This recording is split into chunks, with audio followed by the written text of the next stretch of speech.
Hi, today we're going to be working on multiplying integers, and we've been adding and subtracting integers, so you should be feeling a little bit more confident in that at least, and keeping in mind that multiplying integers is simply repeated addition.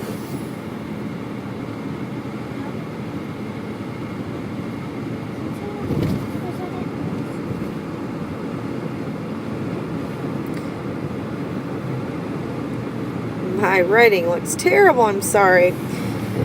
So, if we're going to multiply 4 times 3, which you know how to do, you've known how to do it for years, let's keep in mind that 4 is the value,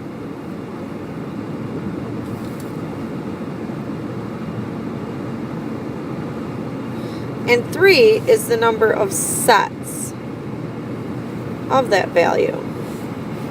So, if you're going to have 4 groups of 3, also keep in mind that order of multiplication doesn't matter. So 4 times 3 is the same thing as 3 times 4. So we're going to go ahead and draw a model.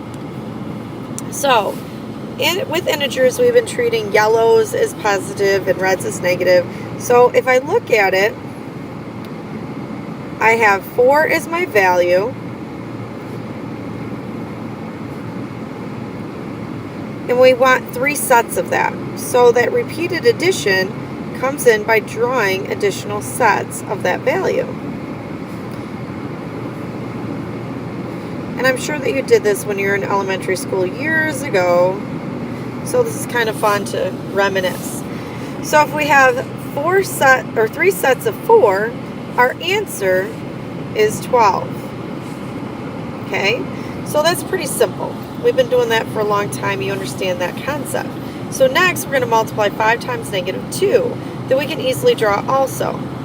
So we have 5 sets of negative 2 because order of multiplication doesn't matter. So I'm going to represent this with red to represent the negative 2's. So that's 1 set of negative 2, but we need 5 sets of negative 2. So there's 2 sets, 3 sets, 4 sets, and I'm going to put the other one over here, 5 sets of negative 2. So when we look at those 5 sets of negative 2, we have negative 2, negative 4, negative 6, negative 8, negative 10. So my solution is going to be negative 10. So anytime we have a negative times a positive, we're going to get a negative value.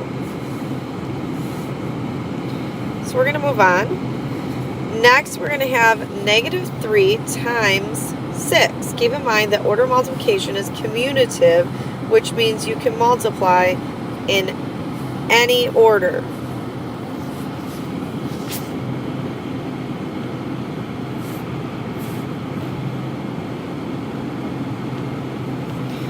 So, therefore, I will take 6 groups of negative 3.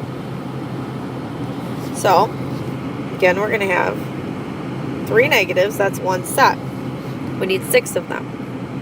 So, there's 2 sets, 3 sets, 4 sets, 5 sets, and 6 sets. So, as we look at these, okay, we group them. We have negative 3, negative 6, negative 9, negative 12, negative 15, and negative 18. So our solution is going to be negative 18. So moving on,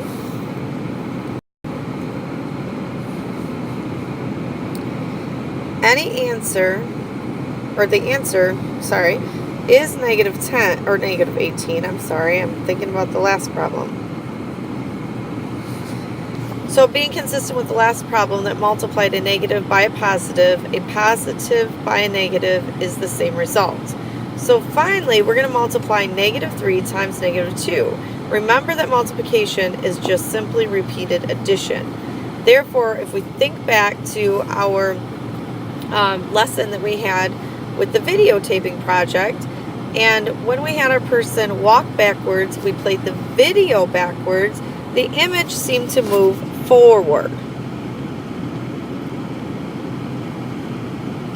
Okay, so if the image is moving forward, anytime that we have negatives moving in a negative direction, then that means that with this repeated addition idea, if we're going to have that going over and over again, we are going to have this situation where we have this -3 moving forward two times. So if this is going to represent then going to a positive, so we're going to have two sets of -3 moving forward, because the negative and the negative is going to equal the positive. So anytime you see a negative times a negative, you are going to get a positive result. Again, think back to our videotaping project, and I know you will do great. Good luck, have fun.